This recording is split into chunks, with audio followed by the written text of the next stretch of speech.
sales except for the history you do not know. Welcome to the Sales History Podcast, bringing the brilliant and sometimes strange minds, methods, and ideas from the sales profession's past with applications to today. Here is your host, best-selling author of The Transparency Sale and The Transparent Sales Leader, keynote speaker, trainer, and nerd, Todd Caponi. Recently, I was interviewed on a podcast, and the last question that they asked me was, what is one really important concept that salespeople need to know today that for the most part they don't, or they don't have their arms around? And my answer was the concept of cognitive or confirmation bias. And I remember the two hosts looking at me like, what are you talking about? And I went on to explain what it was, but I don't really think it resonated. However, as I go through and I read through the history of sales and the history of concepts around how people reach decisions, this concept comes up over and over again as such a core, important concept for salespeople to know, and yet we don't tend to. And so I want to today take you through 400 years of sales advice and the idea of selling ideas. So let's start by going all the way back to the year 1620. There was an individual, a modern philosopher at the time named Sir Francis Bacon, and he was the one that is largely credited with coming up with this idea of confirmation bias. What Sir Francis Bacon wrote was, once a human intellect has adopted an opinion, either as something it likes or as something generally accepted, it draws everything else in to confirm and support it, even if there are more and stronger instances against it than there are in its favor. That's confirmation bias. I want you to think through that through the lens of, we're in 2024. Depending on when you're listening to this, we are getting into the heart of political season. Elections are coming up. Go to your favorite social media site and think about your opinions on something, and then read a post, read a tweet. Once you've established an opinion on something, you will take that tweet in to support your opinion, whether or not that tweet supports your opinion or not, right? Meaning you're leaning one way and there's a tweet that lays out logic or data that supports that opinion. What do? You say, oh, that's a good one. And you file it in your brain and you become stronger in your previously held belief. What do you do when there's a tweet that goes against your opinion? Your brain likely says to itself, here's why that tweet and that logic is incorrect. And now you've established another argument that you can use in support of your prevailing opinion. That's confirmation bias. That's cognitive bias. And we see it over and over again. So let's take a journey to the 1780s and the Constitutional Congress that was taking place. Imagine today somebody trying to push through a new U.S. Constitution. Well, Benjamin Franklin, who is one of the founding fathers of the United States and who is credited with authoring both the Declaration of Independence and the U.S. Constitution, he delivered some really sound sales advice 230 plus years ago. And here was that advice. The way to convince another is to state your case moderately and accurately. Then scratch your head or shake it a little and say, that is the way it seems to you, but that, of course, you may be mistaken about it, which causes your listener to receive what you have to say and, like as not, turn about and try to convince you of it since you are in doubt. But if you go at him in a tone of positiveness and arrogance, you only make an opponent of him. That's the way that Benjamin Franklin thought about his role in trying to sell ideas to this new country, which was the United States. Now, like I said, can you imagine trying to sell that in today's environment? At that Constitutional Convention in 1787, there was a lot of difference of opinion, much like today. The U.S. had just fought a war to gain freedom and liberty, and the delegates were justifiably concerned about creating a central government, no matter how modern at the time and thoughtful this concept and constitution could be. At the time, much like you'd expect today, the delegates at the convention picked apart every piece of it, every sentence. There wasn't a single delegate that didn't find something wrong with it. Now, do you think that Benjamin Franklin sold them on the Constitution by telling them how wrong they were? Of course not. Do you think he sold them by arrogantly talking about how great his writing was? Or do you think he ever said, "Oh, you think you're so smart? Well, why don't you write it then?" Of course not. Instead, here was Benjamin Franklin's speech that led to the Constitution being signed, even though every single delegate had a problem with it. I confess that I do not entirely approve of this Constitution at present, but sir, I am not sure I shall never approve it. For having lived long, I have experienced many instances of being obliged by better information or fuller consideration to change opinions even on important subjects which I thought right but found to be otherwise. In these sentiments, sir, I agree to this Constitution, with all its faults, if they are such. But because I think a general government necessary for us, and there is no form of government but what may be a blessing to the people, if well administered.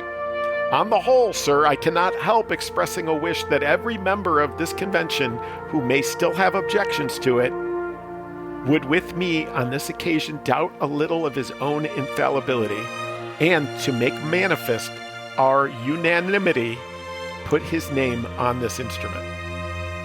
Franklin's approach was simply this: if you go at a man with a hammer and tongs, you, quote, only make an opponent of him. That was Benjamin Franklin in the 1780s. Now let's fast forward again. We're going to go to 1955 this time. And there was a guy named John D. Murphy who wrote a story in Sales Opportunity magazine. And he summed it up in a way we still seemingly struggle with today.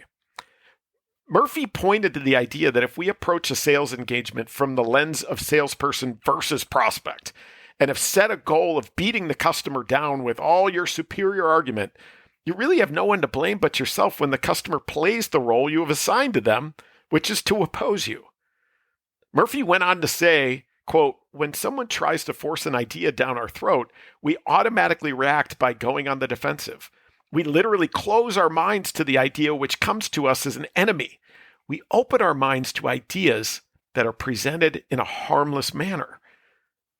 A suggestion is more powerful than a threat in the sales world. And again, this is 1955.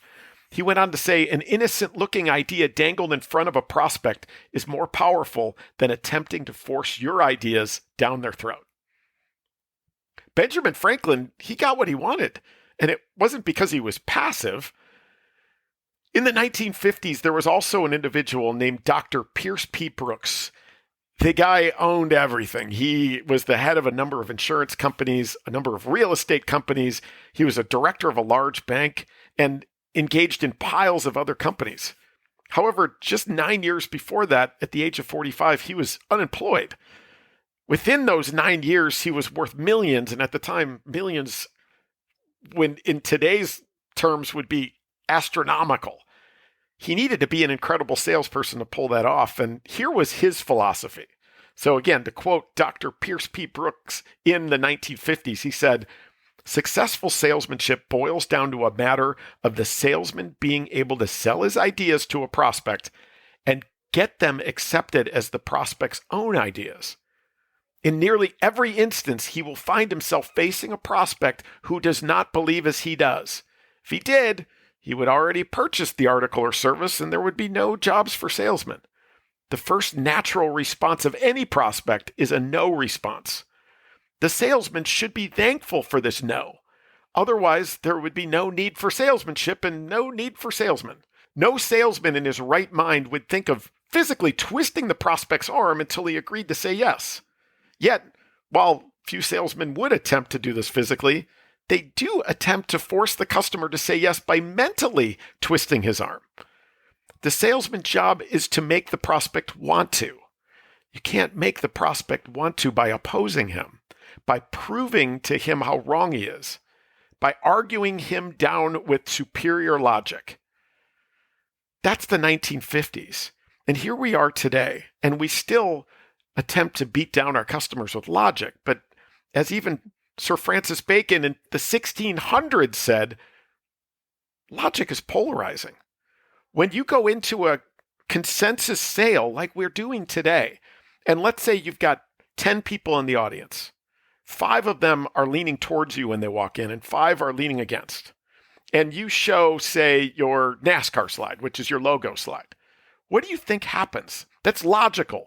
It's a slide that you may be so proud of and you think builds credibility because look at all these incredible logos. Well, those 5 people that are leaning towards you when they walk in, what are they thinking? They probably look at that slide and they go, wow, you know what? If they're good enough for them, they're good enough for us. I'm going to use this. And now, in terms of that confirmation bias or cognitive bias we said before, they are now stronger in their opinion and they're leaning towards you. So bravo, you did great with those 5. But what about the other 5? Those other 5 who are coming in leaning against you. Maybe they want a competitor, or maybe they want to do nothing at all or do some other solution. They're going to look at that same NASCAR slide of those same logos and do the opposite. They're going to look at it and say either, wow, those are some big companies. We're going to be a small fish in a big pond. Ugh, I don't think I want to work with these guys. They're using your credibility slide against you. Or they may look at that NASCAR logo slide of all the customers, again, that you're so proud of and say, do they really know our business? These logos are all across different industries. I don't think they're specialists like we need. I'm going to use that against them. Again, your logic is polarizing. Instead, we all know this, and we've got to seek out ways to get better at it. That stories and emotion, they bring us together, they bind us. So when you are a consensus salesperson, take the advice from the 1600s and Sir Francis Bacon, or take the advice from the 1700s and Benjamin Franklin, all the way up to the 1950s and throughout today, and really grasp this idea that I think the biggest threat to getting consensus built and getting our ideas put across to our potential customers is our lack of an understanding of how confirmation and cognitive bias works. And instead, we've got to get really, really better at presenting ideas and doing it in a transparent way so those become the ideas of your customers and your stories and the emotion and the rewards that are available to those buyers and the outcomes that they thought maybe they would never be able to achieve are possible. That emotion is what brings them together. So give that a try, give that a thought.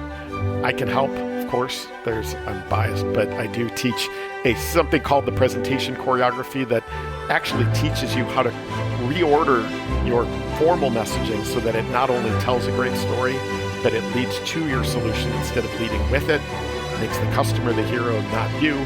And I know this sounds weird, but it actually follows the choreography used in reality makeover TV shows.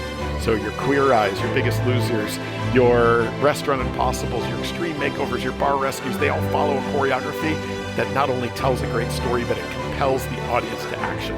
And that's what you're looking for. So that's today's edition. I hope you enjoyed it. I hope you learned a little bit about our history, going all the way back 400 years of sales advice and how to sell ideas. As always, I so appreciate you listening in. And if you've got ideas, if you've got thoughts for future episodes, please reach out. You can find ways to contact me on LinkedIn or on my website at www.toddcaponi.com. And until next time, thanks again.